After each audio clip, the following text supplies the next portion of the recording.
Yeah, the one-dimensionality aspect that you mentioned, because I felt like that most of last year, because I would get to this single leg X position, and if I would lose what I wanted, then the whole game would kind of break down, and I would oftentimes lose if I was not in that position, so it kind of became a hindrance, and it forced me to work on other aspects of my game, specifically passing, actually, which is a weird thing to think about, but it's only because if I wasn't able to finish the submission, I was oftentimes not going up for a sweep because I wasn't confident in my passing, right? Same thing for me. Okay. Yeah.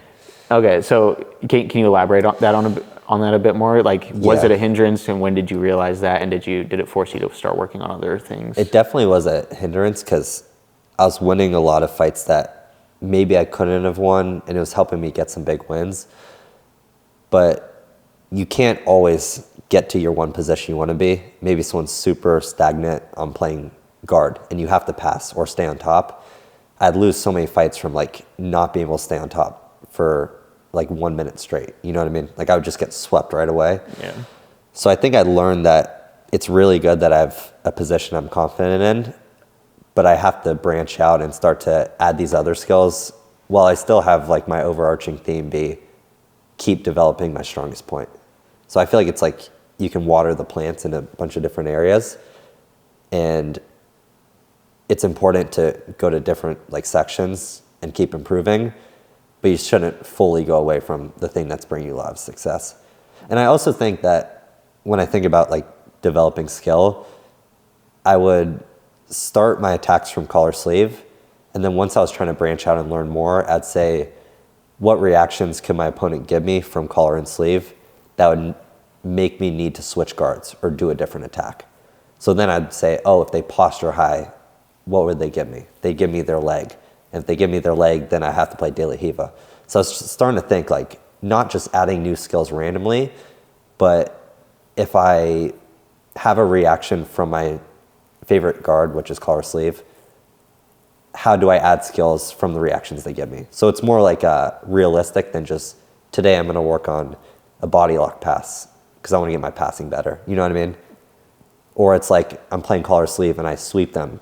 I should think, what position am I in to directly have a good passing opportunity right once I sweep from collar sleeve? You know what I mean? Right. So I feel like you have to like connect it to your jiu-jitsu and don't just randomly just do random moves adding to your game. You know what I mean? Yeah, it's almost like targeted. a tree that you're branching off of. You have like your centerpiece, and then you have different areas that you're trying to grow. But it all comes back to like your favorite position or guard. Right. That's how I view it. Right, and it's very targeted towards, it sounds like it's very targeted towards what you experience in competition. Yeah. Yeah.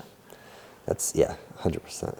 And so when you like won your first ever Dallas Open, and you realized you did it through the collar sleeve guard, did that feel like something new clicked there about the collar sleeve guard? And did you kind of like adopt that going forward, or had that not settled in yet? Yeah, so it was a black belt at Autos. His name's Pete. Has a really good collar sleeve game, and he kind of like took me under his wing to try to help me improve. And I remember I wanted to stop doing collar sleeve. I was like, I want to work bolos. I want to do this. I want to do sit-up guard.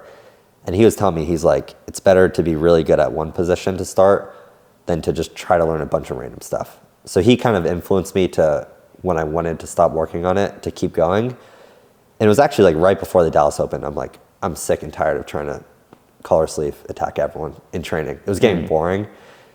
But I feel like those last few weeks when I felt like that is when I finally started to click. So I feel like you have to really focus on one position and like, believe in it, because if you don't, you'll be mediocre at everything. And I feel like in competition, you have to be very confident in a few positions and get really good at getting there. So yeah. Got it. And so then after that point, so we're pulling up your competition list again. So then after that point, I don't know the time difference between these, but you went Dallas to Los Angeles. Yeah, so that was like 2 weeks later. Okay. I won LA Open. Yeah.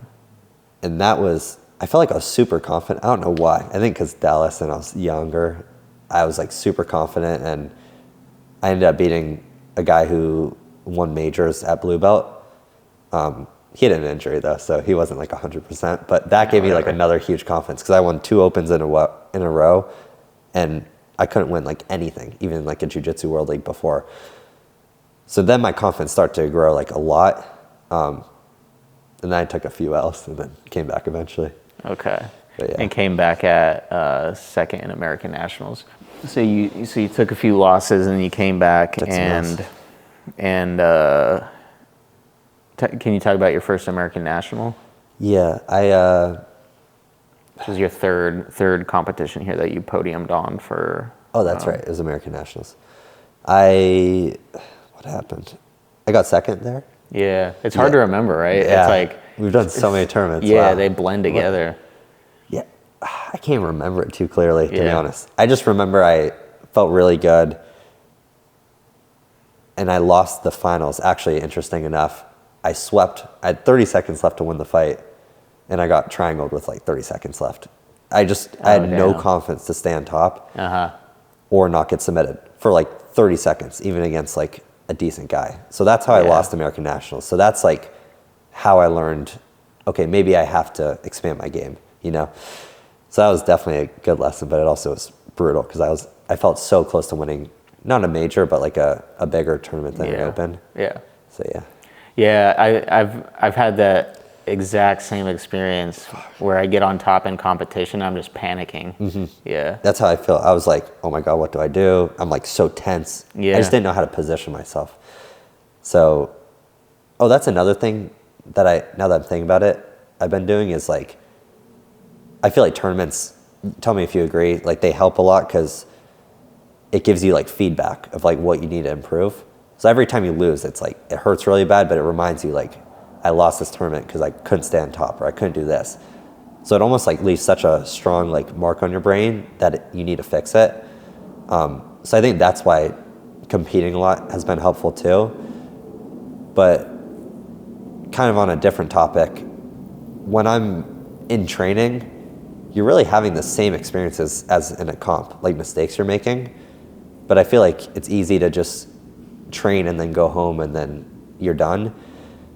Whereas like if you view training as like it's almost like every mistake you make is like a mistake you're making at a comp. There's so much feedback you're getting of like stuff you can improve on. So actually, I don't think I've ever said this, but every training session I write down what worked and what didn't work. And I've done it for 4 years straight now since I started jiu-jitsu. So like I'll never leave a training session and not write what happened. And I think that's been like one of the biggest things that's helped me improve faster, because it's easy to forget what happened in training. But if every day, let's say I even write down 3 things that I made mistakes on, and I ask a black belt the next day, I ask too many questions sometimes, but I ask the black belt like, hey, this happened, what do I do? Or I just look it up on YouTube. There's so much info now. Then every day, if you do that 7 days a week and there's 3 mistakes you're fixing, that's like 20 things you're more knowledgeable about. And if you times that by, think how many days in the year in 4 years, it's like the amount of knowledge you're learning is so much greater than someone who's even doing the same amount of hours as you. So I think that is one of the most beneficial things that's helped me. It's very, very intentional. Very intentional, yeah. Yeah. It sucks though, because it's almost like harder than training, because it's like you want to go home and just eat some food, hang out with your friends, but I make sure to at least spend like 10 minutes to write what happened. And then the next day, I make sure I fix the problem rather than just I rolled and then I trained the next day. So it's a very fast iteration of the thing that you messed up on and then fixing it. It's a very short time between those two things. One black belt told me, he's like, the faster you implement a mistake, the better. So it's like you can make the same mistake 5 times before it takes someone to fix it. My goal is to like, the first time I notice a mistake, fix it immediately. Right. I think that's really important. Interesting. I started doing something similar a long time ago in my training where I would keep a journal after training. Yeah. And then I stopped doing that for some reason. I don't know why. It just got really cumbersome, I think. Mm-hmm. but I'm inspired to go back and think about it like that. I started kind of doing that again recently, but now the way that I'm training is like solely with the ecological stuff. Oh, nice. So what I'm doing now is like whenever I mess up a position or something, or I'm having a hard time in a certain area, I've been writing those down in a list, and then I'll use that to sort of design the games that I want to do. So I guess now it's getting back on a similar track where kind of like what you're describing, but obviously our approaches to training will differ in how we're doing it, because you also go to a full school. Yeah, that's true. But yeah, so that's like the afterwards training that I do. Yeah. And then should I mention like the before kind of training stuff too, or should I save that? Yeah, let's get to Okay. that. I wanted to ask real quick. Sorry, my brain's just firing now. No, this is great. Yeah, well, we'll get back to that in a second. Cool. I wanted to say though, when you're fixing a mistake, how are you doing that? Because like, can you give a specific example of like a mistake you made, and then what you did in training, how you set up your training to fix it? Yeah. How I fix it, or like Yeah, mostly like how you fixed it, or were you like, because I don't know how much control you have in your specific classes. That's true. Right? So it's more a question about that. How are you like pulling somebody aside and working on it? Are you implementing it during sparring, positional rounds? Yeah, I think so first thing is you have to be aware, like, what am I screwing up on, or what's the mistake? So that step one is write down what's happening so I'm aware. Once I do that, then it's like I need to know what I'm doing wrong. So that's where either I'm missing knowledge, and then it's like, how do I obtain knowledge? So it's either asking someone that knows more than me from the position, looking it up online, or now that I've had more jiu-jitsu experience, I feel like I can kind of just talk with a friend and like problem solve and say, what are you thinking here? And we could kind of brainstorm and figure it out.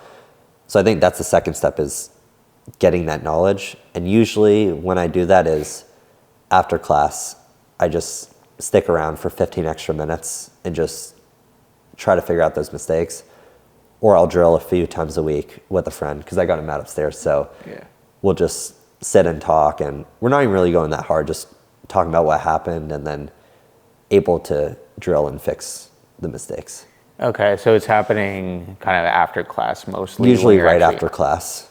Or if I figure out what happened right after class, then I usually fix it the next day, because I'll write it down after class, and then the next class, maybe I'll show up 15 minutes early, or I'll do it after the next class. So I just try to implement it as fast as possible. Got it. I think it's the key.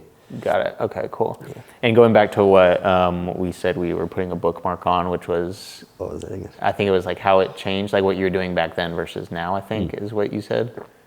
Is that what you said? What was I saying? I forget what I was saying. Yeah, it was like I asked... I'm not even cutting weight in. I can't think right now. I think it was like, because that's the approach you're doing now, I think. Yeah. Is that different now than it was back around like the time of American Nationals? I feel like similar thought process, but it was just more on focusing on like obtaining knowledge, because I didn't know much jiu-jitsu. Whereas now I find smaller like nuggets or things I need to improve on. So now it's more of like positional sparring rather than just like obtaining as much information as I can. Okay. Does that kind of make sense? Yeah, I think so, yeah. Okay. Yeah. Okay, so American National, so you were on top panicking like me. I panicked, dude. It's like a fish out of water. Yeah. Like, what am I doing up here? We've had a similar jiu-jitsu experience, I feel like. We focused on one move. We're in the same bracket. We lost from being on top. Yeah. Yeah. It seems that kind of similar. I wonder if it's wait, what did you say? I said we look kind of similar. We look kind of similar, yeah. I got a little bit less hair right here than you, but yeah, no beard or just yeah. You give me some beard, I'll give you some hair. Yeah. Perfect. I'm actually very curious, if like the threads where we experienced are similar amongst like other competitors. Yeah. Have you talked to anybody with similar experiences? Let's see. Just with like their jiu-jitsu development, or? I think so, yeah. Sort of identifying like a sort of A game type situation, and then focusing on that, and then that becoming a hindrance. And do you know anybody else like that? I think Not on the top of my head.